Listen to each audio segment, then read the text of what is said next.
Welcome to UCP's video tutorial on completing an I-9 form. The I-9 form is required by the Department of Homeland Security and provides documentation that an individual is eligible to legally work in the United States. The employee and the employer will each complete a section of the I-9 form. The employee will complete Section 1 of the I-9 form.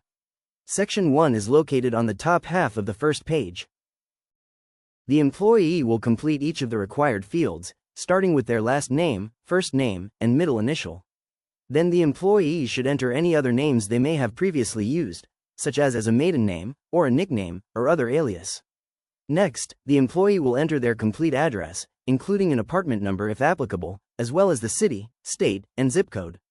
Additionally, the employee should list their date of birth, their social security number, their email address, and their telephone number.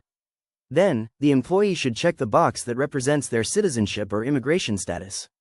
The options are a citizen of the United States, a non-citizen national of the United States, a lawful permanent resident, or a non-citizen who is authorized to work in the United States.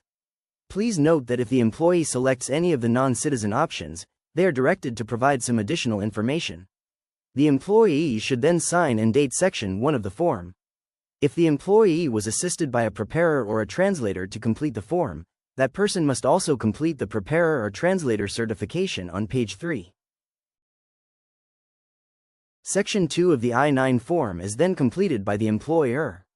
The employer should review the list of acceptable documents on page 2 of the I-9 form. The employee will need to present the employer with either one document from List A, which establishes both their identity and employment authorization, or they will need to present one document from List B to establish identity and one document from List C to establish employment authorization. The employer is responsible for ensuring that they are reviewing an original document. Photocopies, digital files, or pictures are not acceptable. Once the employer has reviewed the employee's documents to ensure that the documents presented are included in the list of acceptable documents, are an original document, and that any documents with an expiration date have not expired, the employer will then enter the document information on the I-9 form. Example 1. The employee presents their U.S. passport to the employer for completion of the I-9 form. After reviewing the document, the employer will enter the required information in Section 2. A U.S. passport is found in List A on page 2 of the I-9 form as it establishes both the employee's identity and their employment authorization. Therefore, the employer will enter the information requested in Section 2 under List A. The employer will enter the document title, the issuing authority, the document number, and the expiration date. The employer should then read the certification statement, print their last name, first name, and sign and date the I-9 form. Finally, the employer should enter their full address including their city, state, and zip code.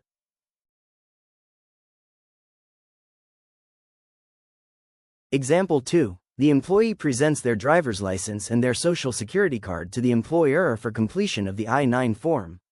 After reviewing the documents, the employer will enter the required information in Section 2.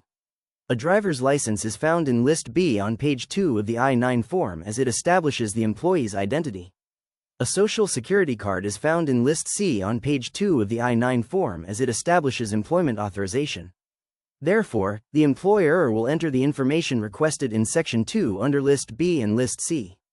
The employer will enter the document title, the issuing authority, the document number, and the expiration date if applicable in the proper column for each document.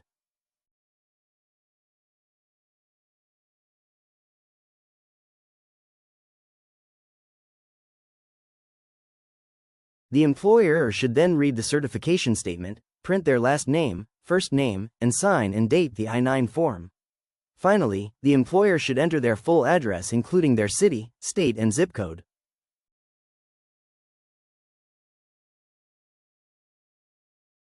Page 4 of the I-9 form is a supplemental document used for re-verification and for rehire.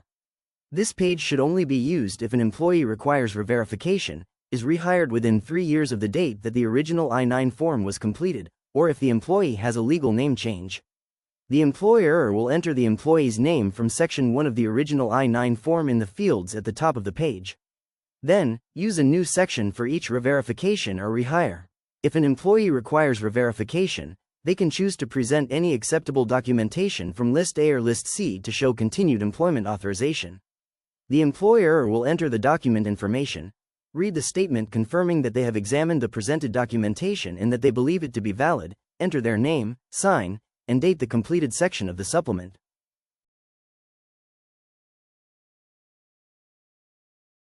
Please contact us with any questions at fds@ucpdane.org or at 608-898-4401.